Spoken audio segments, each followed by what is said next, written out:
Hello friends, this is Mudassir from Phone here and I hope you all are well and safe at home.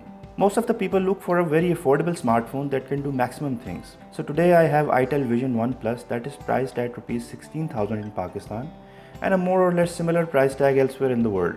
So can this entry level phone give us a value for money? Let's just check out. One of the major features of this phone is its 5000 mAh battery and a 10 watt fast charging that is in these days. So in this video we'll find out if it is really a fast charger or not. Here are the complete specs of this phone.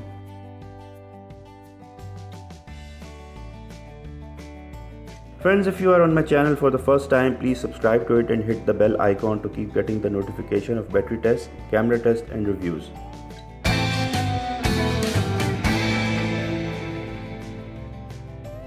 Being an entry-level phone, it gives quite a solid look. The rear side of the phone is quite capable of bearing fingerprint impressions and smudges. It has this pattern on its back that we also saw in Realme C3, which is a kind of protection itself. The color gives a gradient look. We have this in gradient blue color, but there is a gradient purple color also available. The placement of fingerprint scanner looks quite high and it doesn't look easy to reach for someone with smaller hands.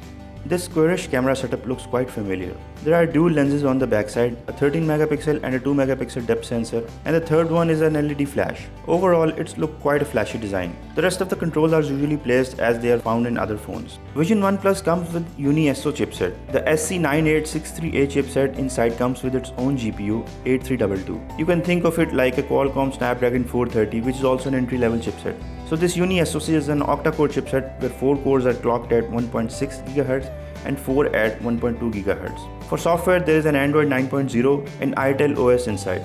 Talking about the benchmark, it scored 93047 on Antutu, which is interestingly better than Redmi 8A's score of 88821. Even I found it better than Samsung Galaxy A20's score of 70577. So at this low price, we can expect this processor to perform on par with some hot devices in the market. Vision One Plus can handle all day-to-day tasks without a problem and you would not find it lagging or tumbling for most of the apps. It can play PUBG easily at lower settings with minor frame drops that are ignorable. You may find some lags while switching apps or running your source-hungry apps, but that is a part of the entry-level phones. However, it did not crash. As far as the sound level and quality of the sound is concerned, this phone can fire a decent sound through its speakers. I think it's not too loud, but it isn't too low either. It can give you reasonable sound both indoor and outdoor that remains more or less similar even with the headphones. There are no sound enhancement settings in the phone, so you have to rely on the default settings. Like I said, this phone has a 5000 mAh battery. We have done a separate battery test video that you can find on this link here and the description below as well. But let me tell you here as well, it took 3 hours to fully charge this battery and I think I wouldn't call it a fast charging. It took us 12 hours to drain the battery by video looping. If you play a PUBG session on a 4G connection, it will consume around 20% battery in an hour. So approximately you can run PUBG for 5 hours on this battery. But for normal day-to-day use, it can easily give you a backup of over a day. It has all the popular biometric options including fingerprint scanner, face unlock and the rest of the usual ones. And I have found facial and fingerprint unlocking of this phone quite quick. The OS layer on top of Android 9 is itel's own OS, which is quite straightforward and simple.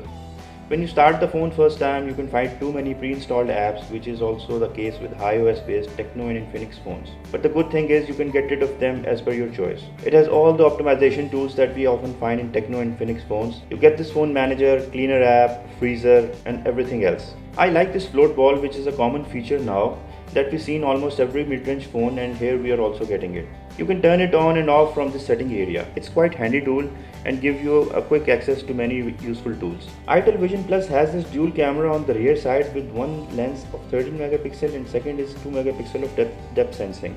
On the front there is an 8 megapixel lens inside this water drop notch. The interesting thing to note here is that these two lenses and flash inside make a camera formation that looks similar to iPhone 11 Pro unless you look closely. Well, I cannot be foolish to compare them, but itel seems to take the inspiration from the iPhone. This little phone can record 1080p videos from both front and back cameras. And like the hardware, the camera app is really simple. Interesting part is that I can see the low light mode as well. So let's just see what this low light mode actually works or not. This little phone can take good images in daylight. In the photo mode, there is an option to turn off and on the AI through a toggle key. The images without AI are reasonable, but the detail and the dynamic range is on the lower side. If you see the central part of this image, it was taken in the good light, the details are acceptable. Although the noise level is quite visible, but look at the extreme part of this image, these are the darker areas with less details. The AI mode increases the exposure level, which also affects the color reproduction as you can see in both the images.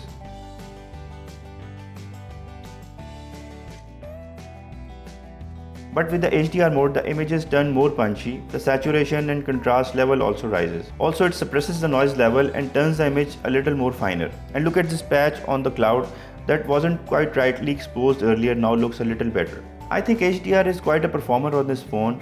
Take a look at the standard and HDR images.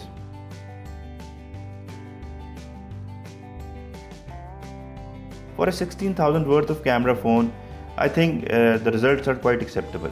Take a look at these images with this camera.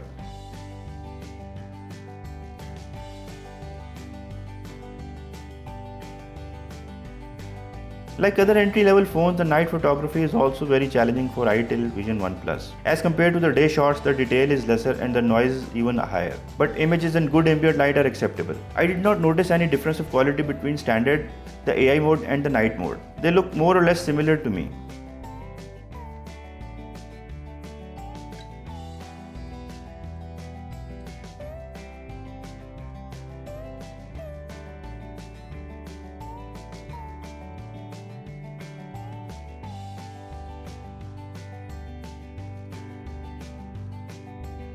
There is a portrait mode that makes use of depth sensor. It all depends upon the light situation. In a good light, you can get some good images.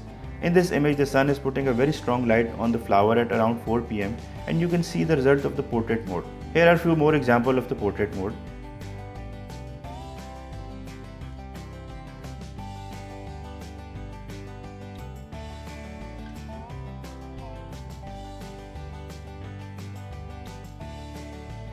So friends, this is the performance and camera review of itel Vision One Plus.